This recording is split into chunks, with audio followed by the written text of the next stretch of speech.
So magandang hapon po sa ating lahat at maligayang bagong taon. So today, January 5, 2025, the Department of Justice conducted preliminary investigation for 7 cases in total. Out of the 7 cases, 6 of these cases pertain to flood control projects or to the projects in the First District Engineering Office of Bulacan. So ito po yung mga proyekto which were reported to be 100% completed but were either grossly deficient or completely non-existent. So ito pong 6 na kaso, as we're reporting, is separate from the 5 cases which were initially submitted for resolution last month. So yung 5 po ng December, 6 ngayon na bago, ito pong 6 na to pertains to Wawaw Construction and Top Notch Catalyst Builders as the contractors. So again, ano po to sa Bulacan. And then sa 6, so yung 6, no?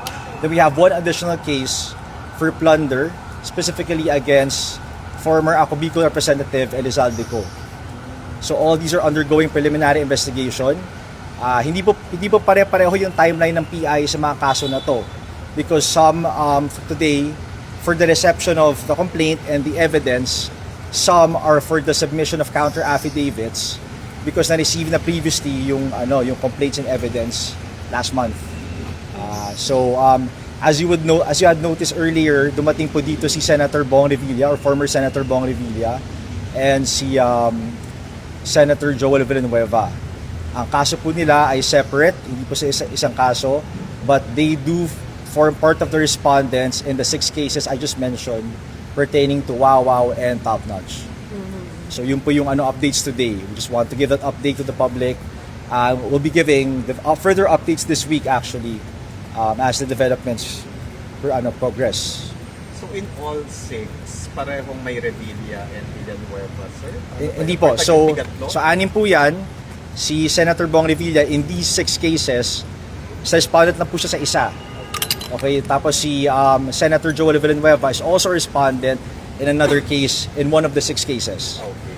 So, tas sabi ko po kanina 7 because 1 pertains to plunder, which is against former Ako Bicol Representative Zaldico.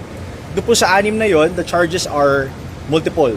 So we have direct bribery, indirect bribery, corruption of public officers. We have a violation of the Anti-Graft and Corrupt Practices Act, which is RA 3019. Tapos may violation din po ng the Government Procurement Act, and also a violation of or the conduct of bid rigging in the procurement process. Dun sa 4, sir, sino ang pinaka-main na respondent? Bale. Lahat po sila are equally treated as respondents. Wala pong main. Kasama rin sila Revilla and Villanueva? Or di ba tig-isa lang sila? Opo, so tig-isa po sila, pero hindi lang po sila yung respondent sa mga kaso na yon. So we have multiple respondents, including DPWH officials. Wala po sa akin yung complete list, but we would like to mention those people as, I guess, pwede niyo pong sabihin the dominant personalities. No, I can't use the word main because marami po silang respondents nun eh. Sir, NBI po complainant.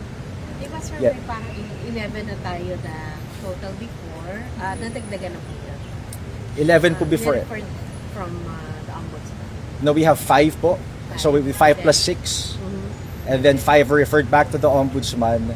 We have 6 here currently which were referred back to us by the ombudsman. Tapos after these cases have been submitted for resolution, following the receipt of the complaint and then the submission of counter affidavits, ibabalik po yun sa ombudsman, referred back to them for their proper filing with the proper court.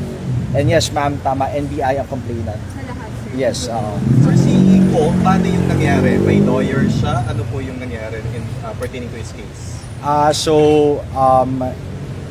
Wala po. So, no counsel appeared for Elizalde Co in particular. But then that does not mean that the proceedings will be suspended just because he did not appear. We're working with the timeline here, and if any respondent for that matter, if they do or do not appear, we will proceed in accordance with the timeline under the rules. Uusad po kahit walang counter affidavit. Tama po yun. May correspondence po ba sa flood case? At saka hanggang kailan siya iniyada mag-file ng counter affidavit? Depende po kasi yan per case eh. Hindi doon sa plunder case. Plunder case, To the best of my knowledge, that's until January 15, 2026. Ang Ang filing of counter affidavit. control project ko. I cannot reveal that, ma'am, no. There's a specific project ID for these projects. Ano lang, just to not preempt, again, the panel of prosecutors, I cannot reveal too much details. So walang correspondence sa plunder case?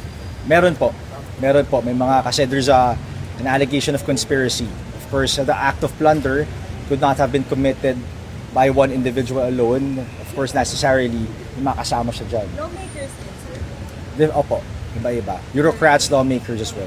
Spokesman in excess of... No, sorry. Allow me to correct myself. Ang alam ko po, DPWH officials. Okay?